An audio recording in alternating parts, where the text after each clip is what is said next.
Hello and welcome to our Zoom panel. So let me start by introducing myself. My name is Pooja Pant. I am an activist, a feminist, and a filmmaker. And today I have with me three very special people to talk about our topic, which is the derailed TJ processes in Nepal, alternative approaches and ways forward. So just a slight introduction on the topic. When we think about the TJ process in Nepal, we think of two bodies, the TRC, the Truth and Reconciliation Commission, and the CEDEP, the Commission for the Enforced Disappeared Persons. Both the commissions are now considered by most people as complete failures because the TJ process in Nepal unfortunately did not play a role that benefited the conflict victims and did not contribute towards positive transformation of society. So how did this TJ process derail? And then what are the alternatives to it? Activists like our guests today and scholars believe that now more than never we need to emphasize on informal truth-telling mechanisms and TJ mechanisms, um, which will not only help to establish the truth, but it will also help the people to heal, collectively heal. So various informal work has been done in Nepal, which includes collecting testimonies and narratives, documentary films, oral history, construction of local sites of conscience and gates, places like gates, pillars, resting places, bus stops, memorials, museums, etc. So these play a huge role in recognizing history and thus being a part of the justice process. So this is around the sphere of what we will talk about. So I just want to start off by introducing our panelists. We have three panelists with us today. Our first panelist will be Dr. Ram Bhandari. Dr. Ram Bhandari is an activist, a scholar, a PhD scholar, and a leader in the struggle to secure justice for conflict victims in Nepal. Ram's father was disappeared during the People's War, and he has also been very highly involved in the conceptualization and the creation of a more victim-centric TJ process in Nepal. So that's Dr. Ram Bhandari. Our second guest will be Bikil Stapit. Bikil is an activist, photographer, and an oral historian. He focuses his work on memory and memorialization, and he has been very actively involved in documenting stories of conflict victim groups and families. And finally, our final guest will be Devan Rai. Devan is a journalist. He has been covering TJ issues for a very long time in both mainstream and independent media of Nepal. And he's also been working very closely with conflict victim groups and families. So that's our three guests.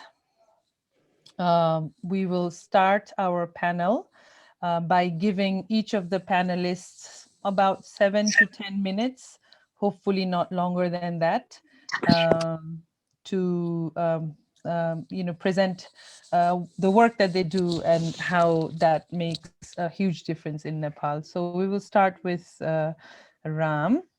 So Dr. Ram Bhandari, can you give us the background of the TJ process, its derailment, and the various alternative approaches that you've led and been a part of? Okay, thank you, Pooja. First of all, I would like to thank Liberation War Museum for organizing this very interesting event, 24 hours virtual global conference. It's very interesting to me, sounds great.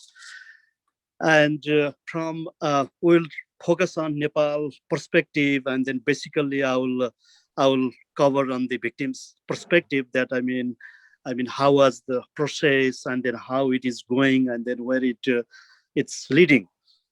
And then before jumping to the subject matter, I would like to give a very brief background of chronology of Nepal political transition in the aftermath of conflict, when comprehensive peace agreement signed between government of Nepal and then Maoist uh, rebellion rebellion in 2006.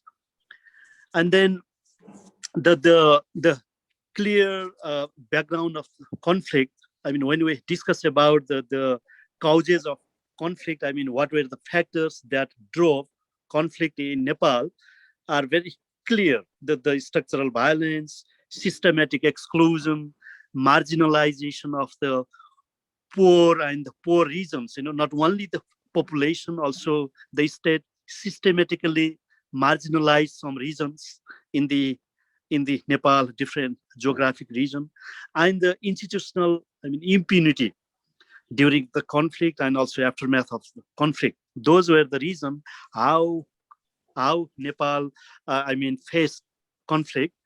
And then after that, I think that the whole process was led by the perpetrators, and then fully controlled by the political parties and the state agencies. So I mean, there are very clear derailment of the process. And then from the victim's perspective, the whole process was led by the state agencies, and it's a state process where the participation and role of victims were fully marginalized, and the whole official transitional justice process was not clearly identify the role of civil society, role of victims, and role of wider public to make it inclusive and then progressive. And so it's not only control the trans. It's not only control the transformative agenda, but also control the role of various actors, the role of victims, role of wider people, role of other agencies. So in its derailment, there are clear, political failures. When we review it now, after 15 years of the political transition, and then there are clear legal flaws that we have established some certain legal verdicts, and then by the legal battle, the Supreme Court very clearly uh, directed the government of Nepal to establish fair transitional justice act based on the legal principles and international mandate of transitional justice and international law. And so our government, the Nepal failed to deliver a clear legal act, and there are so many flaws in the legal processes. On the other side, political parties, they made so many agreements, but they never implemented, and then they politically betrayed in the people's agenda and the victims' perspective. So it's a political failure. And, and otherwise, the other actors, mostly the external actors, the donors, international agencies, including United Nations, their role was very weak and biased. They mostly intervened through their global impunity agenda and the wider accountability perspectives in the local processes. They, I mean, they did not fully listen the local victims' voices, and then they try to sideline the role of victims movement and the other, important civil society actors at the local processes. So basically, who derail the process in Nepal are the political elites, perpetrators, external actors, including the so-called experts and local brokers. Those who brought international agenda in Nepal, who played a very negative role, to implement the transitional justice process in Nepal, and the whole process in the name of civil society initiatives, they hijacked, not only hijacked in the victims' agenda, but they also derailed the process, and they did not listen the local needs of the people, local voices of the local actors. These are the basic problems and challenges. And so, I mean, examining the TJ transitional justice process in Nepal, the transitional justice never viewed as a victim-centric phenomenon, and then it was fully perpetrator-led, and then that created some sort of elite discourse at the top, not from the bottom. And so there are, I mean, many flaws in the Transitional Justice Act and overall processes. And then at the end, after 9 years of the transitional justice process, it started in 2006, and government finally established two commission, Truth and Reconciliation Commission and Disappeared Commission, through the Flood Act in 2014-15, and then it seemed as a administrative unit, not a very participatory commission process. Uh, in our an approach. And so in the other side, and then now, even after 15 years of the transitional justice process, we experience and witnessing a fragile accountability in Nepal. When you talk about dynamic accountability and the role of civil society organization and the government responsibility, they do not seem responsible. Both the civil society organization and the government institution, and they do not seem accountable. And then there is a big challenge of institutional accountability in Nepal. Regarding political accountability, criminal accountability, and then there are several questions in the role of political parties, role of parliament, role of the court, role of international agencies. So these are the uh, I mean big challenges and problems in our process. And then, when we talk about this process, like the we means I represent victims movement, and then there are several groups at the local level, so many groups in the national levels, and then the we are often questioning the question of accountability and then government's responsibility, and then uh, this is already the we are mobilizing different actors. The role of media is very crucial, and then they have been supportive in the process, and this is a kind of social intervention, to increase the role of victims movement in the process, and to gain some certain agency, political agency of the victims and the local actors. These are very important, and then we are playing a role as a watchdog.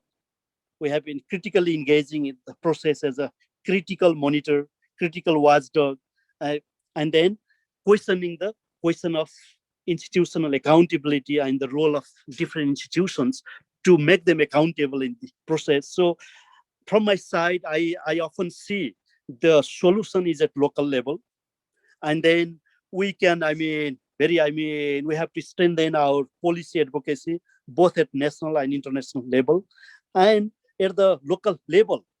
There are so many initiatives. I think the another colleague Bikil will cover on this. There are so many memorialization process and localization process, socialization process, and then integrating victims and non-victims as a social process. And then we have to bring victims and their movement in the local political, social, and economic processes. So I see the solution is at local level again, and then our role must be as a social interventionist kind. This should be a new methodology, and also we have to use the available the national legal measures and international legal stuff in the process. I think I will stop here, and then if there are some questions, I will try to respond later. Thank you very much. Sure. I have a couple of questions for you, but we will take those questions after everybody has their introduction, I suppose. So next, I would like to ask Bikil Stapit to maybe discuss about the alternative approaches that you've been a part of and you've worked on, and kind of highlight the importance of these alternative approaches.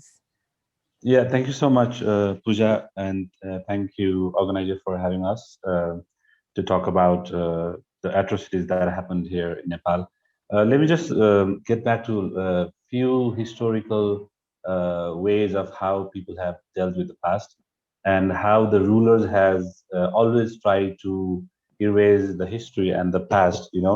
So Nepali society has a very different ways of dealing with the past. If you see in society, in local level, in the families, they try to remember their family members who were deceased at least once a year. Try to do things, try to do some rituals, and try to remember what happened and what actually happened when they died. Like try to memorize all these things. They'll have a photograph hung on their wall. These things are happen in a very family level, and that's like the way of memorizing people. But let me take you to this very dictatorial era that Nepal had to go through, that started from 1846, that lasted for 1951. So that was like more than 108 years of isolation from the world when the Rana regime took over Nepal. And that was like a total dictatorship happening. People were not allowed to go out of the country, and these things were happening. There were a lot of atrocities, and these atrocities were not recorded. These atrocities happened in massive way. It happened in the way like it was actually cleansing the whole ethnic group, the minorities.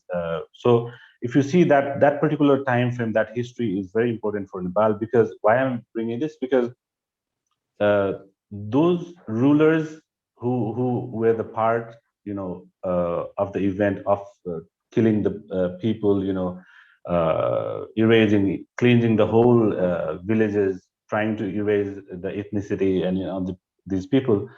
If you go around Kathmandu and if you go to various places in Nepal, you'd see their statues, like huge statues, uh, like in crossroads. Like you see buildings and hospitals and even highways and roads and parks, named after them. And can you just imagine the amount of trauma the family members would have if like if their family members were killed during that period, and if you see those rulers statue right in the middle of the courtyard where you actually go every day. So I think that's very important. And now after like 70 years, like we have this 10 years long people's war. A lot of people were killed. There are like 1,500 plus people disappeared, mostly by the state. And we talk about 17,000 killings, and it seems like the ratio is more that is done by the state. So now, even like Dr. Ram mentioned about it, like the way they try to solve these issues, it's very vague, and they put perpetrators in the center and not the family members. They do not listen to the local victims, and it's more like a perpetrators-led sort of problem solving. So in this time, what we as an activist, as a civil society organization, what we can do is try to bring these little memories. Like I mentioned, these family members would remember their disappeared family members. They remember their family members who were killed during the war by their own sort of means and possible ways. And our medium was just to bring that little memories, and put it in a collective manner, put it in a public space so that people can remember, so that people can, like pay homage to. So we do a lot of documentation. We work closely with the conflict victims groups and family, and we try to archive their memorial things. That we try to document their things. We try to scan their diaries. We bring together all their audio and visual stories. We digitize them. and put it online, so like people would know actually what happened during that period. And we don't want this thing to erase due to two things. One, due to the time, because people might not want to really talk about it once time flies. And secondly, like Dr. Ram mentioned, if the judicial system goes according to the perpetrator list sort of mechanism, then uh, the family members are pretty much sure that they are not going to get any justices at all. So there's one time frame where we can just like wait and try to see what this ruler is going to do, or what this two commissions going to bring to the family, like if they are really willing to deliver justice or not. But then at the same time, we need to be very sharp and try to bring these memories out, so people would know, like the youngsters gonna get educated right there in the society. If you see, like there are a lot of memorial things happening in the very local level in Nepal. If you go to the war zone, there are guerrilla treks that's up for the tourists and the local tourists as well. So people can walk across those guerrilla trek trails, and try to see what happened and all. There are a lot of small ventures, sort of memorial gate and all that people build, like little statues they put up right in their courtyard, right in front of their house in the crossroad to memorize, their missing one. So these things are happening in local level. They try to, these family members, they keep intact their missing, disappeared people's, their family members, clothes, diaries, books, whatever the things that they really, they're like intimate with, and they keep it intact. And I think these things needs to be out, like people need to actually know what happened during the 10 years people's war. And uh, if the justice is going to be delivered, we really need to like keep questioning. And I think memorialization from our part is more like we keep questioning the status quo by asking, like, when are you going to deliver the justice? I think that's the main purpose of why we do things, and what kind of things we do. We publish books. We publish, like recently we published a book that was, it's a poetry book that was done by the sexual violence survivors. So there were a lot of sexual violence atrocities that happened during the people's war. Nobody's talking about it. Even the commissions that you mentioned, there are two commissions in Nepal, recent, like trying to get hold of this, but they don't mention about all these things. And we are trying to, we we had this workshop with the survivors, and like, they were closely working in the poetry book. They put their hearts and mind out in a form of poetry, and that's out, and people are reading it. People are crying while they're reading it. And I think these are sort of memories that we want to build up, and we're actually working on it. And we see this sort of memories actually will help to shape up the future as well.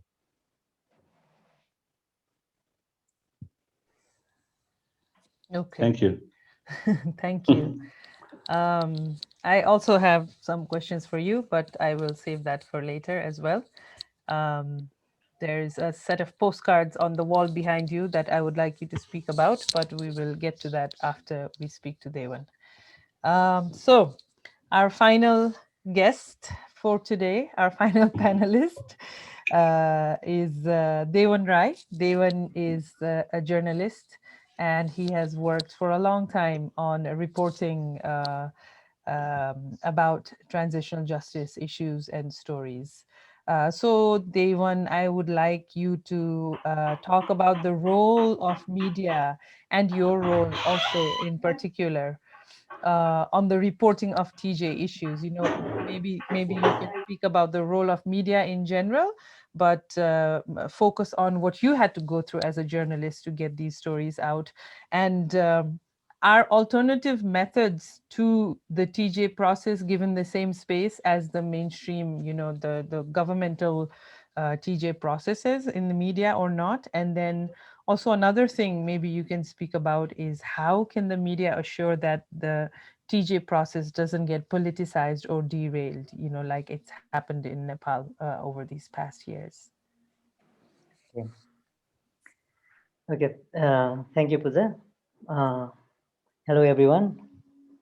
I'm a journalist, and I've been covering issues of transitional justice for the past 15 years. And I sometimes question myself why I am writing this every day in and every day in and out. We keep writing something about the TJ process, like Dr. Bhandari already mentioned how Nepal's transitional justice process began and how it was captured and led by a certain group of people, how it got politicized, and how conflict victims were, laid down. He already mentioned that, and what are the efforts being made in informal level, like the works of Bikil, who has been doing a tremendous job in, keeping memories of the past. And my job is to document them and write, make those informations in public sphere, make those information available in public sphere. And I've been doing that for quite some times, and sometimes I doubt myself that whatever we are doing is useless. It's doing nothing. But sometimes I become also hopeful that the whatever are happening around us, our job as a journalist is to inform the public about what's going on around us. And particularly when we talk about transitional justice process in Nepal, hundreds of thousands of families have been affected, and we cannot just ignore the issues. And because I have, during my career, I have talked to so many families, and I have kind of developed an attachment with those families too. So it's been responsible for me to tell the stories, to tell the, you know, plight of those victims, their struggles, and crises they are going through because of the inability of the government to address those issues. And uh, we have, plenty of media. Like we have over almost 4,000 newspaper, and of them like 655 are daily newspapers, and 2,300 news portal, online news, and 117 television channels, and over 300 radio stations across the country. And what they often, make news is political issues. I mean, political speeches of prominent leaders, prime minister, minister mostly.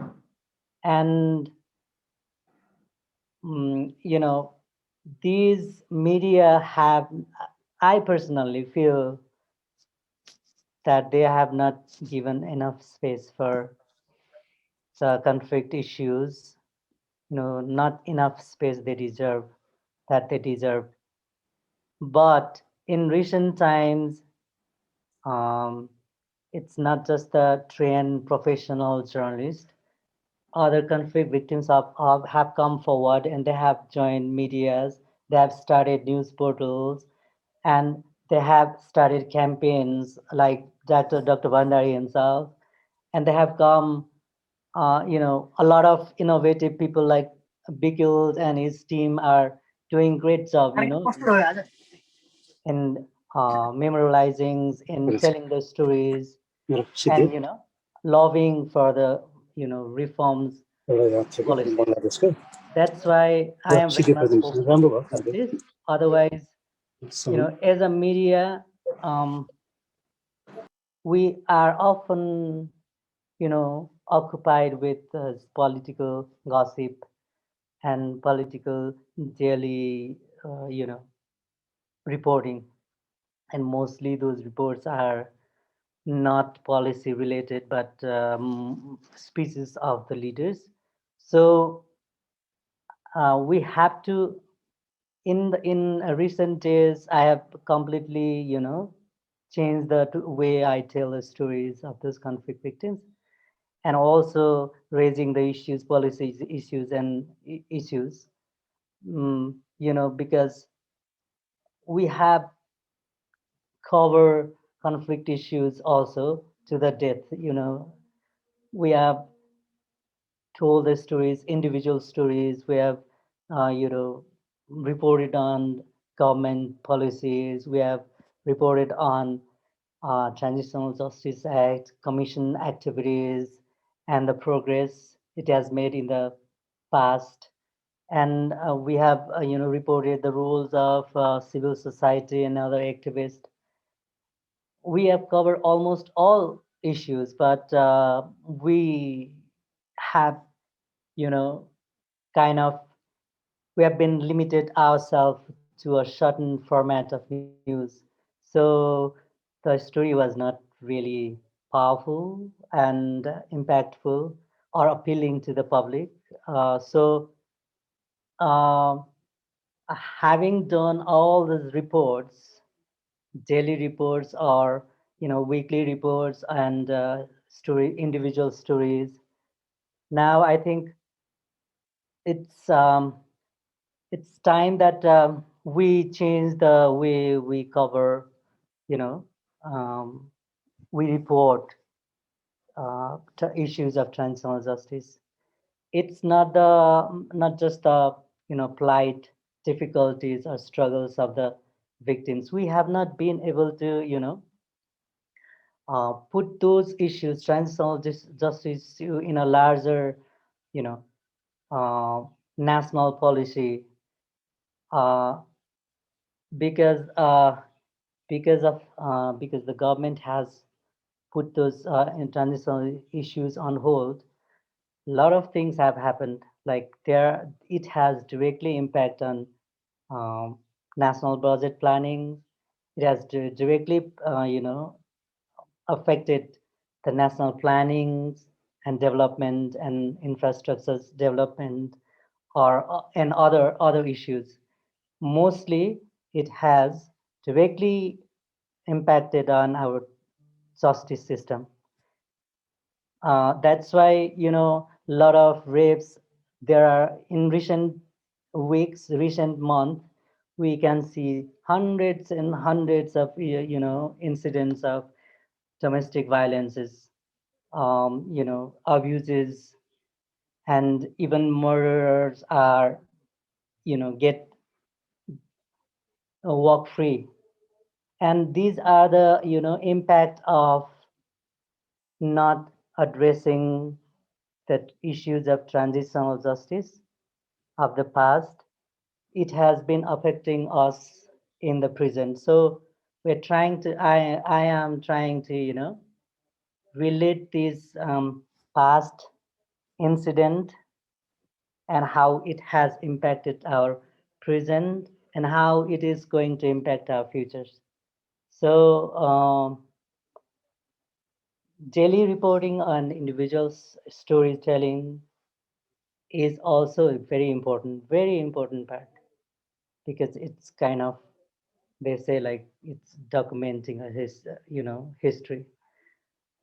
But how to present, how to give a perspective to those incidents, and how to relate those incidents to each other is also very most important. That's why I think I believe that's where the real role of media comes, you know, telling the story as well as pointing and explaining how it has affected every, not every individual, not just the, community which are directly affected by the conflict. So I think media is very crucial in this process, but how media should raise this issue is very crucial because it has already been 15 years since Nepal signed a peace deal, and then TJ process formally has peace deal after peace deal. The TJ process formally started, but not no progress has been made so far. I mean, significant progress. There has been a couple of issues. That's why I think media, just not just in Nepal, everywhere, how we learn from our history is very crucial. And for media, it's not history is less important mostly because they say um, it's a um, media is often report I mean daily current. It's so that's I'll be happy to answer any questions if you have, and that's all I have to say. Thank you, Devan. So we are right on time, actually. Um, so we have a few questions and answers by our attendees here, and I will take them according to how I received them. And I will also try to link my own question to the panelists if it has come from the attendees here. So I have the first question is to Ram from Asif, and I was going to ask Ram a similar question in that Mr. Asif has asked him, my question to Ram is, what was the ICTJ's role in the process? Is there any awareness raising to the people? And when Ram was speaking, also, I wanted to ask, what role can the international communities and agencies play in Nepal? Because you spoke about the negative role that they've played. So how can they positively play a role? So if you want to focus on both the ICTJ and the international community in general, I think that would be great. The mostly from the victim's perspective and the local side, that the whole process, must be led by the locals. That's our perspective, and how the international agencies, whoever, ICTJ or United Nations or other donors agencies or even other local diplomatic mission in Nepal, working with transitional justice and other human rights agenda. I mean, they have their clear, the set agenda. That's not led by the locals and not fully widely consulted with the locals. And then I often emphasize the participation is a key in every process. And for the victims and locals, participation is very important. And so their role and their agency are very key in each and every processes. So in the whole post-war transition in Nepal, our experience is at the end, when the donors, international agencies, United Nations work and invested their resources, time, and deployed their experts, at the end, what happened in Nepal? The victims movement is divided, and then victims agency has lost, and then their roles was, undermined. And so that's the result. And then I think, and then I see that the role of United Nations in Nepal it's a missed opportunity, that I would say. Some international agencies, including ICTJ and the United Nations, they could have done more. They could have contributed more positive. But when they left, and when their set agenda has failed, and then the victims did not achieve anything. No justice, and then no truth, no reparation, and no other things. And at the end, even they have lost their agencies. Agency means I'm talking and discussing about the political agency, and that not the we could not establish political agency. That's our fight. We are still fighting through the localization process. And then let's say, for example, that I know what the role of local media and what the role of local actors in the localization process and other things. They are really, involving in the process. And so I think I would not generalize with a different organization, but their role should be as a facilitator, as a not as a manipulator, and they have to work together with the locals and victims organization. They have to strengthen their role. They have to advance the process, and then none the organization they think about the sustainability approach, and then the what they have started, and then what they have, the invaded in our process, and then there are very less result, and then we could not, uh, sustain our, agenda, and then we could not produce more leaders, and then we could not even, strengthen our, unity and other stuff. So these are the setbacks, and in overall, the role of international in Nepal uh, failed, and then we didn't achieve. Rather, we lost our agency. Any other question? Thank you. There is a question And for also, you I later. think the United Nations also the No, go and ahead. just Go to ahead. add, the role of the United Nations is the role of United Nations is a joke in Nepal, and then in our experience, the United Nations serves the interest of state, and then this seems as the international club of the nations, not the they never serve the interest of people, rather they serve the interest of state. The state often defends the crimes, promotes the criminals, and then the alley perpetrators still sit in positions, and then how did they serve in Nepal? So their role is failed. Their role is in big questions, and then we are not satisfied with the role of United Nations and international agencies. So that's why we are localizing. We are going back to the people as a, and then adopting the new strategy of alternative approach as a social intervention, and then using these legal measures to fight against them, to use their tools and against their role also. So these are some key observations. Does the same apply for ICTJ as Asif asked specifically?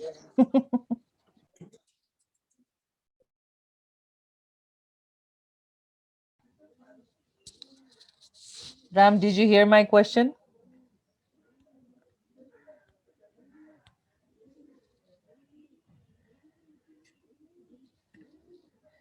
Hello, hello.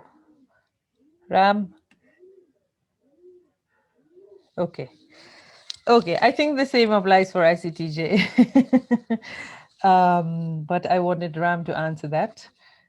So I hope that answers your question. I will take the next question, which is for day one. Somebody has asked, did the state create any illegal pressure for not publishing any news regarding this? What types of state-sponsored obstacles have been faced to collect news about the conflict issues? Okay. We basically two things. They used to call our editor, and they asked editor to drop the news sometimes, and if any editor is very strong and has high integrity, then they will reject it. But they did not. I didn't face any direct threat, because whenever they used to talk about those issues, I would just point out to the editor, to the editor. You just talk to editors. My job is to report, and then I just file my report. It's up to the editors to decide whether you want to run it or drop it. So I didn't have to face many, threats.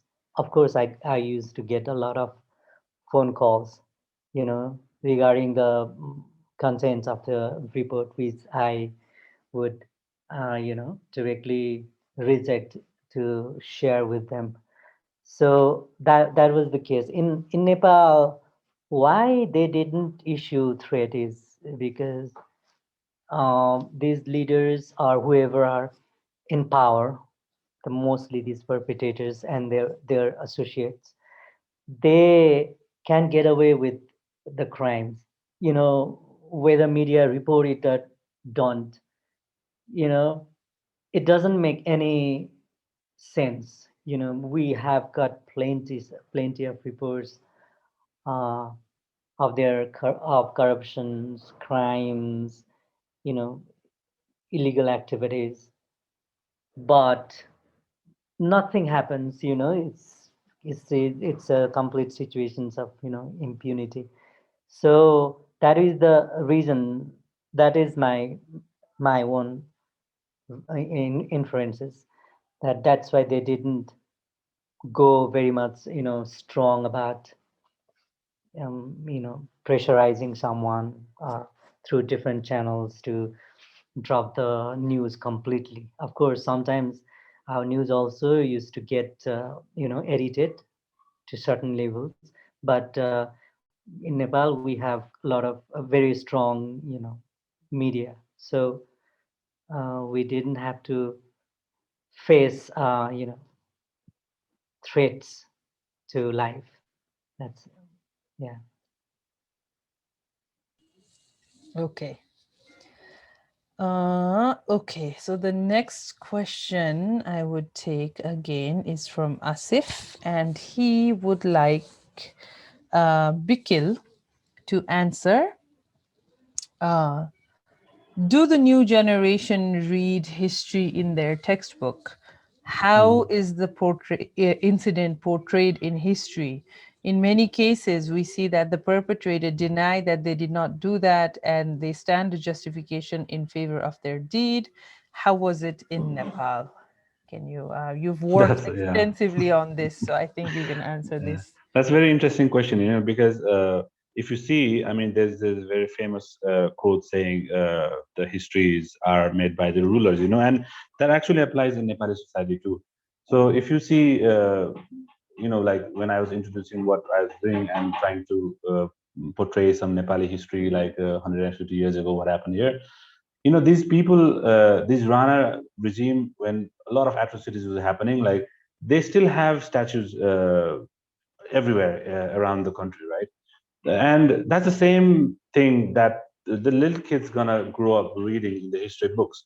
So the history books talks about who is the prime minister, who is the president, and all that, but they miss the whole important chunk of what happened during this 10 years period of time when and how that actually brought out this huge change of the political transformation uh, from the autocratic regime to the multi-party democracy and to the republic nation. So kids do learn about few, just like few pieces here and there, like uh, what are we right now? We are a democratic republic nation of Nepal, like one of the youngest republic in the world, and blah blah blah. But they don't talk about what actually happened, how many sacrifices were made and how many people were disappeared. They don't want to talk about all these things. And also about making memories. I was very much struck by when Devan was mentioning how long do we write the same issue, and how many times do we have to do that. There are a lot of medias writing about things, and why am I writing this? Like Devan is like pretty into that issue. He's a prominent journalist. If he has question like that, I think that's the gist of the whole. That actually portrays the emotion of the conflict victims family members. They think the same. They're like, how many days we're going to wait for our families to come back, how many days, how many months and years that we need to still wait for the justice. And I think that's the crux of the memory project that we do, and the memories project that we should be doing. One thing is for sure, if we are not making enough memories of the people, then there's somebody who is actually destroying it. So I think if we all have, I'm sure like Devan has that too, even Dr. Bhandari, who is also from the Constitution family, like all of us work together to make sure that we keep alive all these memories, And we don't rely on the government textbooks or the government school curriculums to actually enlighten the newer generation and talk about the war and its circumstances and what is going to happen next.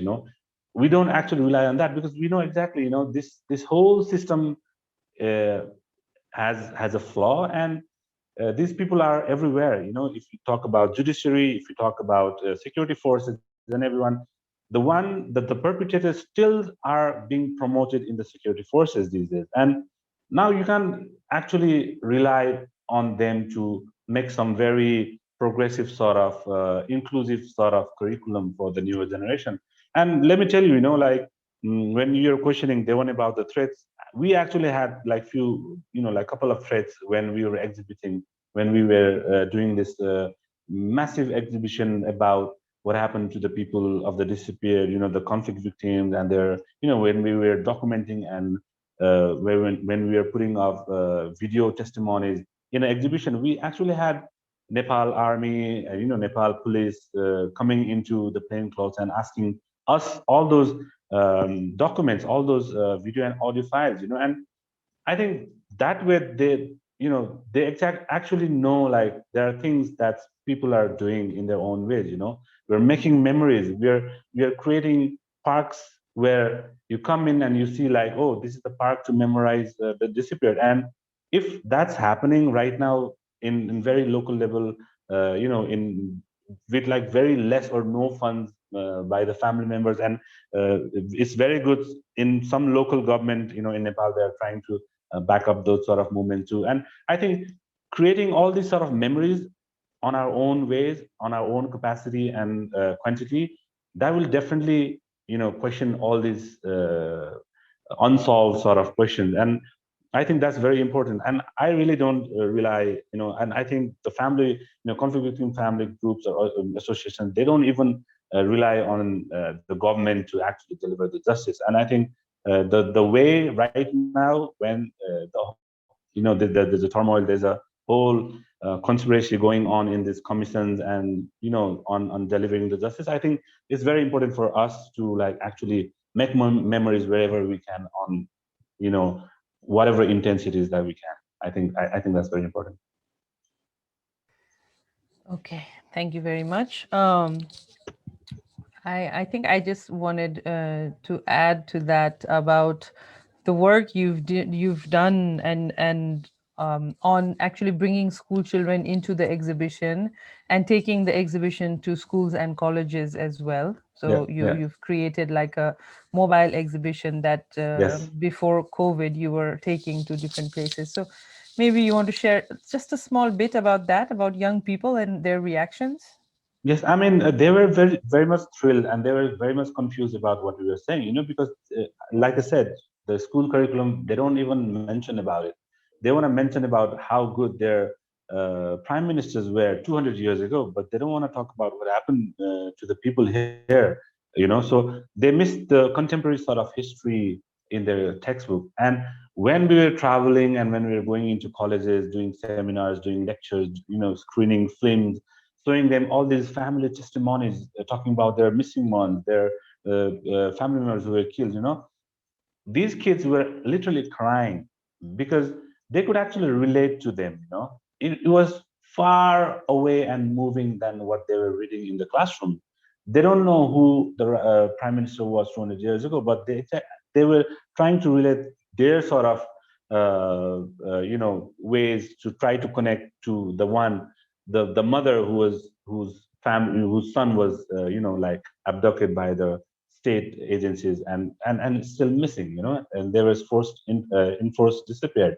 So I think that sort of issues and that sort of connection we're trying to make with the kids, only because we don't want these memories to vanish once the family members depart, once the family members start dying of the ages. So I think that was very important, and these kids were actually questioning about why nobody's talking about it, why our history teacher never mentioned about it, and while we were going into colleges and schools, and we were actually having these principles, this history teacher along in the session, and we were like, okay, can we have like 2 days of your class when you talk about that particular time frame and what happened to it. And I think the way we are trying to make kids question their teachers, their history teachers, that was a fantastic way to actually build a curriculum in our own way, and I think that was very important. Also, like, we publish books, and these books,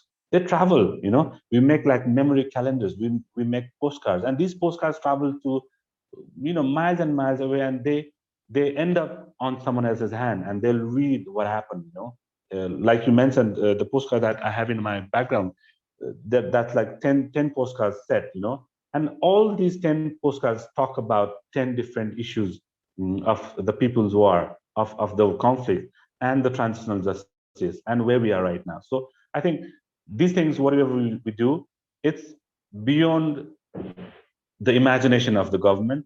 And I personally don't expect this particular government, the perpetrator government, to actually do something to educate the newer generation. Okay, I think our answer was answered pretty well, our question. So we have two last remaining questions. Well, we have three, but two of them are for Devan and can be consolidated into one. We have 5 minutes remaining, so if we can make it really, really quick. Well, one of the questions I think has already been answered. What is the role of civil society in terms of memorializing the process? I think between Ram and Bikil, this has already been answered, but maybe Ram, if you want to add something to this, we can maybe like in a minute, very quick minute, you can answer it.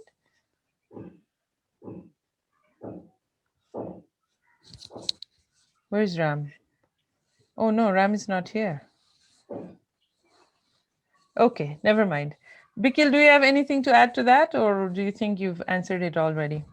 I think I answered it already, because but I want to repeat one thing, like I said, if we do not take this thing seriously, the memory thing, if we do not make enough memories for the future generation, there's always these rulers trying to make their own sort of histories and narration. So I think that's very important. Like, we need to do whatever we can, and that needs to be done today, because like Devon also mentioned, like, he's met a lot of family members. We meet a lot of family members, who have whose family members were disappeared, who were killed, and there are a lot of injustices happening. And I think we know, like, a lot of mothers and fathers who have passed away, and the next generation, their kin, like their other family members, they hardly know about the issue. Even in their own family ties, they don't know about the issue. So I think, just to make sure that the justice is delivered, I'm sure it's already late, but then we need to do something to keep talking, keep writing about it, keep saying about it, keep, make a poster, keep it visible, so people can talk about it. I think that's important. Thanks. Thank you very much. Okay, this is the last question for you, Devan, and we have 2 minutes remaining. So, so both these questions you can answer. One is, what are the barriers you think in case of media approaches? And the other question is, what is your role of international media? Do you think that local media has the responsibility to take some help from the international media? And if that has already been taken, what has been the reaction from the international media? So very short, very quick, if you can answer that for me. Yeah, I think they are both related too. International media in Nepali context, it's been very much helpful. So some of the issues, internet, these are local actors, especially the government and others, people in policy and others establishment, they take the issues very seriously when the same report, same issue is reported in international media, and that's very much in the case of Nepal, because whenever we write, they just dismiss it as if it's nothing. But if the same issue is covered by international media, and they take it seriously. And we have always taken help of international media. Definitely, in many occasions I have approached many reporters from international media like BBC, New York Times, and then I've asked them to do the report on the issues that have been ignored by the state in here. So, and I think this is very important, even in the case of international organizations also. It's very important how these local actors, local civil society members or activists, lobbyists act is very important for international organization, international media. So it's always helpful to take help of international media, and then we've been doing that. And then the barrier is, I think, lack of training. I would say one thing, and the other is we are obsessed with politics, and we just want to. If we are close to the power, and then media also gets a lot of things. They have a lot of in corporate world, they have a lot of dealings. So that is one thing. But if journalists are very much firms in their belief, very have high integrity, then I think we can publish. And then these days we can write. There are a lot of platforms. We can write. We can maintain our own blog to tell the world, tell their story to the world. So I think the barrier has been broken, but there still is barriers in the mainstream media because of their corporate structure. Mm. Yeah, that's all I want to say. Great. I think you are doing a great job with the alternative media in Nepal and reporting very in depth on issues that are very important. Thank you. So, thank you, everybody. Thank you, panelists. Ram is unfortunately up in the mountains, so his connection is not that great. And thank you, Bikil and Devan, for your time. I know you are both very, very busy. Uh, and thank you, Liberation War Museum, for having us and giving us a platform to share stories from Nepal, and everybody for attending and making it a very lively discussion. Thank you very much. Thank you so much. Thank you.